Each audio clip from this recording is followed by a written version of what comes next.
নমস্কাৰ মই ভাস্কৰ আপোনাৰ পূৰ্বাঞ্চল ইউটিউব চেনেললৈ স্বাগতম জনাইছোঁ আহোম ৰজাৰ আন এখন ৰাজধানী গড়গাঁও আৰু মই আছোঁ বৰ্তমান গড়গাঁৱৰ কাৰেং মানে মহল অৰ্থাৎ গড়গাঁৱৰ কাৰেংঘৰ আৰু এই কাৰেংঘৰটোনো কি ইয়াৰ যি মানে বুৰঞ্জী ইয়াৰ যি একোটা নজনা কথা আপোনালোকক দাঙি ধৰিম আৰু সেই কথাষাৰ ক'ব মানক জ্যোতি কলিতা যি one of the best guide of Assam তলাতল ঘৰৰ ভিডিঅ'টো যদি নাই চোৱা ইউটিউবত তলাতল ঘৰ বুলি চাৰ্চ কৰক link in the description also আপোনালোকে চালে আমাৰ সেই ভিডিঅ'টোত গম পাব কি কৰিছিলোঁ বহুতো নজনা কথা কৈছিলে গতিকে এইটো ইয়াত সবিশেষটো লিখা আছে এই যি লিখা আছে ইয়াত কিন্তু আমি এইটো মতে নাযাওঁ আমি এতিয়া মানক দাক লগ ধৰিম আৰু মানক জ্যোতি কলিতা তেখেতে ধুনীয়াকৈ আমাক ক'ব মানক দা নমস্কাৰ মানক দা ওকে আমি এতিয়া বৰ্তমান গড়গাঁও ৰাজধানীত উপস্থিত হৈছোঁ গড়গাঁও ৰাজকাৰেঙত আমি উপস্থিত হৈছোঁ গড়গাঁও ৰাজকাৰেঙৰ এই এণ্ট্ৰি পথত উপস্থিত হৈছোঁ প্ৰৱেশ পথত আমি ৰাজকাৰেঙৰ ভিতৰৰ অংশলৈ যাম বিশেষকৈ সকলোৱে জানে এই মনুমেণ্টটো মাটিমাহ হাড়কণী বৰা চাউল শিলিখাৰ কোলা পানী বেলৰ আঠা আৰু শামুক চূণ এইবিলাক দি বনোৱা হৈছিলে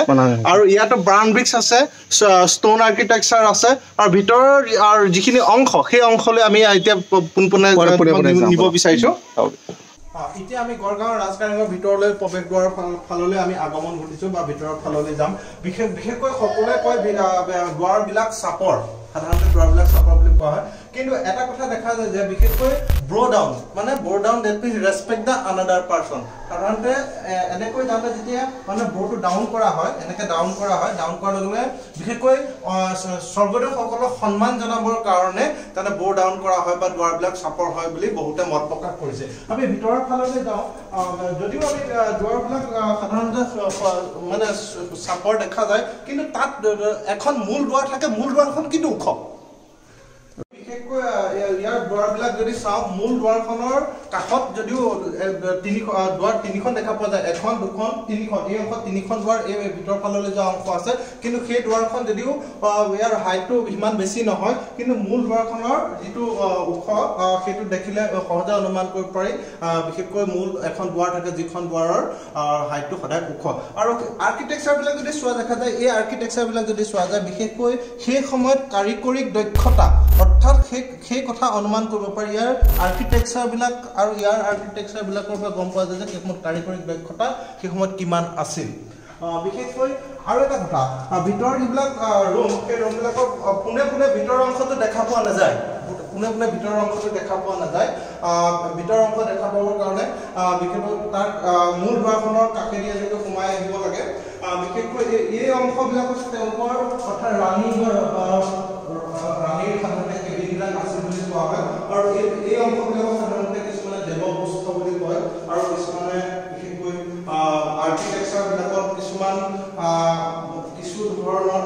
বিশেষকৈ মূৰ্তি সংস্থাপিত হৈছিল বুলি কোৱা হয় আৰু ইয়াৰ ওপৰৰ অংশটো যদি চোৱা যায় বিশেষকৈ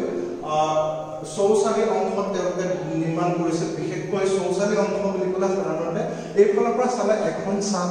এইফালৰ পৰা চালে এখন চাল আৰু এইখনৰ পৰা চালে এখন চাল আৰু এইফালৰ পৰা চালে এখন চাল চাৰিচলীয়াকৈ তেওঁলোকে আৰ্কিটেকচাৰটো বনাইছিল বুলি এই অংশবিলাকৰ পৰা চালে গম পোৱা যায় বিশেষকৈ সেই সময়ত আমাৰ ঘৰবিলাক অসমীয়া মানুহৰ ঘৰবিলাক শৌচালী ঘৰ আছিল সেই আৰ্কিটেকচাৰ সেই সমাজখন যে ইয়াত প্ৰতিফলিত হৈছে সেই আৰ্কিটেকচাৰবিলাকৰ পৰা সহজে অনুমান কৰিব পাৰি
ৰজাৰ যি কাৰেংঘৰ গড়গাঁৱৰ কাৰেংঘৰ এই কাৰেংঘৰৰ এই দিশত মোৰ হাতৰ এই দিশত আছে বৰদুৱাৰ যি দুৱাৰে ৰজাৰ শাসনকালত উচ্চ পদস্থ বিষয়াসকল আহিছিল আৰু এই দিশত আছে পানী দুৱাৰ আৰু পানী দুৱাৰে মহিলাসকল আহিছিল মহিলাসকলৰ বাবে এই দুৱাৰ আছিল আৰু তাৰ পাছত এই হ'ল মূল দুৱাৰ যি দুৱাৰে এই কাৰেংঘৰ এই যি ৰজাৰ মহললৈ প্ৰৱেশ কৰিব পাৰিছিল গতিকে এয়াই ৰজাৰ দিনৰ কাৰেংঘৰ অৰ্থাৎ গড়গাঁৱৰ কাৰেংঘৰ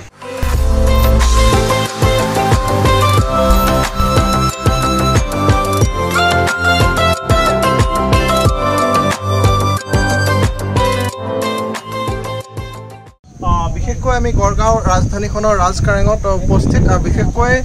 গড়গাঁও ৰাজধানীখন এষ্টাব্লিছ কৰিছিল স্বৰ্গদেউ শুক্লেংমঙৰ দিনত কিন্তু এই ৰাজকাৰেংটো বনোৱা হৈছিল 1751 to 69 স্বৰ্গদেউ ৰাজেশ্বৰ সিংহৰ দিনত কিন্তু ইয়াত এটা কথা এই ৰাজকাৰেঙৰ এই অংশলৈ যদি চোৱা যায় বৰকলা নগৰখন দেখা পোৱা যায় বৰকলা নগৰ এই অংশত আছে এই কাৰেঙৰ পৰা এই অংশত বৰকলা নগৰখন তেওঁলোকে স্থাপন কৰিছিল ইয়াৰ যদি এই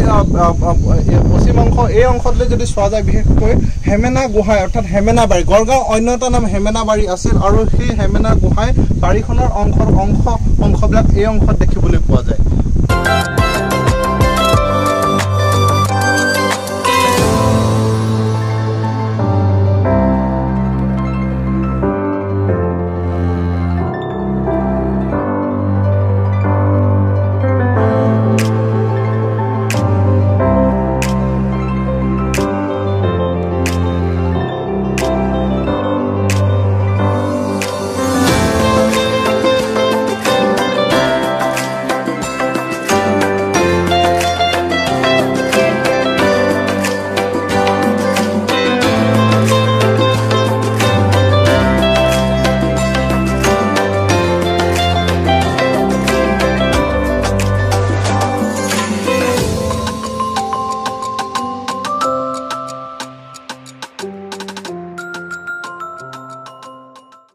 বিশেষকৈ গড়গাঁও ৰাজধানীখন বহুত শক্তিশালী ৰাজধানী আছিল আৰু এই ৰাজধানীখনৰ পৰা বিশেষকৈ শৰাইঘাট যুদ্ধৰ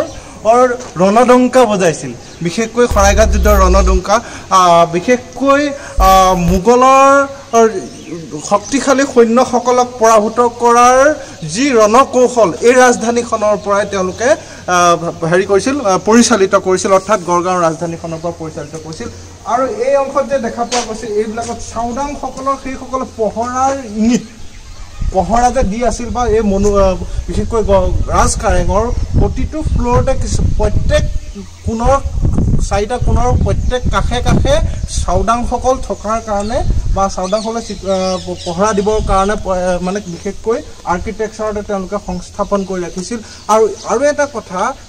এই ৰাজধানীখনৰ লগত চক্ৰধ্বজ সিংহ জড়িত হৈ আছে এই ৰাজধানী তেওঁ এষাৰ বিশেষকৈ মন্তব্য ৰাখিছিল জাতীয়তাবোধ বেছিকৈ বঢ়াবৰ কাৰণে কৈছিল যে মাই এনচেষ্টৰ নেভাৰ সাবঅৰ্ডিনেট এনি আদাৰ পিপুল মোৰ পূৰ্বপুৰুষে কাৰো বৈশ্যতা স্বীকাৰ কৰা নাই মই কিয় বৈশ্যতা স্বীকাৰ কৰিম এই বুলি তেওঁ শৰাইঘাট যুদ্ধখন আৰম্ভণি ৰণডংকা বুজাইছিল এই ৰাজধানীখনৰ পৰা আৰু এই ৰাজধানীখনে সেই সময়ৰ অসমৰ শৌৰ্য বীৰ্যৰ মানে প্ৰতিচ্ছবি হিচাপে আজিও আৰ্কিটেক্সাৰ বা পুৰাতাত্ত্বিক সমল হিচাপে সগৌৰৱেৰে থিয় হৈ আছে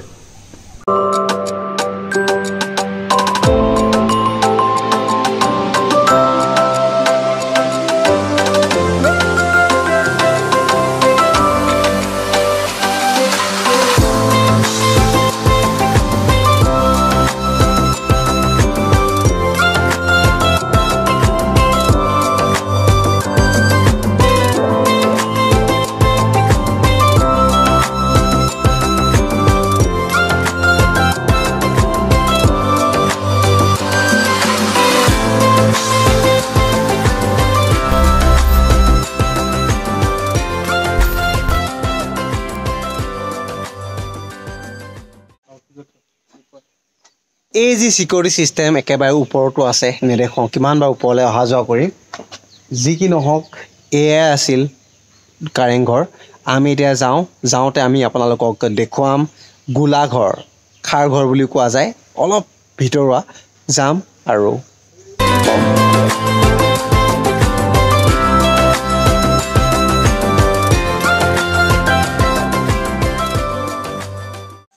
আহি পালোহি গড়গাঁৱৰ গোলাঘৰ চাওক গোলাঘৰ য'ত মানে আপুনি যদি ৰংপুৰৰ ৰাজধানী আহোম ৰাজ্যৰ ৰংপুৰৰ ৰাজধানী তলাতল ঘৰৰ কাষত গোলাঘৰ পাইছে এতিয়া আছোঁ গড়গাঁৱৰ পৰা যেতিয়া কাৰেংঘৰ চাই পেলাই এই জাষ্ট উভতি আহোঁতে এইটো পালোঁ ইয়াত যেতিয়া ৰাজধানী থাকোঁতে এই গোলাঘৰ মানে এইটো খাৰঘৰ গোলাঘৰ আছিলে বিশেষকৈ প্ৰত্নতাত্ত্বিক স্থান গোলাঘৰ আমি গড়গাঁৱৰ ৰাজধানীৰ কাষতে আছে এই গোলাঘৰ এই প্ৰত্নতাত্ত্বিক স্থানত সেই সময়ত বিশেষকৈ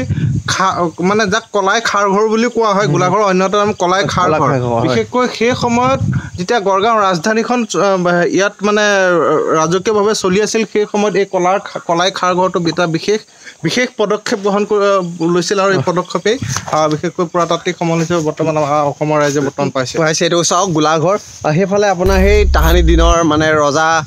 ঘৰৰ যি ইটাবিলাক ইয়াত দেখিবলৈ পোৱা যায় যথেষ্ট মানে জনা নাছিলোঁ মই কিন্তু আহি খুব ভাল পালোঁ মানস দাই লৈ আহিলে ৰাস্তা দুৰ্গম অৱস্থা নাই কিন্তু কথাটো এনেকুৱা ধৰণৰ এটা চিন হিচাপে ভালকৈ থ'লে ভাল আৰু নে কি কয় মানস দা অ'কে পুৰাতাত্ত্বিক সমল সংৰক্ষণৰ ক্ষেত্ৰত চৰকাৰে বিভিন্ন পদক্ষেপ লৈছে যাতে পদক্ষেপবিলাকে আশা ৰাখিছোঁ অসমৰ লগতে ভাৰতবৰ্ষক এই প্ৰত্নতাত্ত্বিক স্থানবিলাকে যাতে বিশেষ এটা মৰ্যাদা পায় বিশেষ মৰ্যাদা যাতে পায় গেট চেট বনাই ধুনীয়াই কৰিছিল দুদিনমানৰ পৰা এনেকুৱা জংঘল টাইপৰ হ'ল ঠিকে আছে এতিয়া যাওঁ বোধ হয় এই যি গড়গাঁৱৰ যি আপোনালোকক গড়গাঁওখন দেখুৱালোঁ গড়গাঁৱৰ যি আহোম ৰজাৰ ৰাজধানী আছিলে আপোনালোকক দেখুৱালোঁ কাৰেংঘৰটো মানস দাই ক'লেই কেনেকুৱা কি কথা গতিকে আশা কৰিলোঁ ভিডিঅ'টো ভাল পালে যি মানে কাৰেংঘৰ দেখুৱালোঁ গড়গাঁৱৰ ৰাজধানী আহোম ৰাজ্যৰ ৰাজধানী দেখুৱালোঁ মানস দাইটো ধুনীয়াকৈ বুজালেই যদি ভাল পালে লাইক কৰক শ্বেয়াৰ কৰক আৰু যদি আমাৰ এই যি যাত্ৰা বুৰঞ্জীৰ যি যাত্ৰা ইউটিউবত আমি দিছোঁ সেইটোৰ লগত জড়িত থাকিবলৈ বাবে আপুনি ছাবস্ক্ৰাইব কৰিবলৈ নাপাহৰিব ধন্যবাদ জয় অসম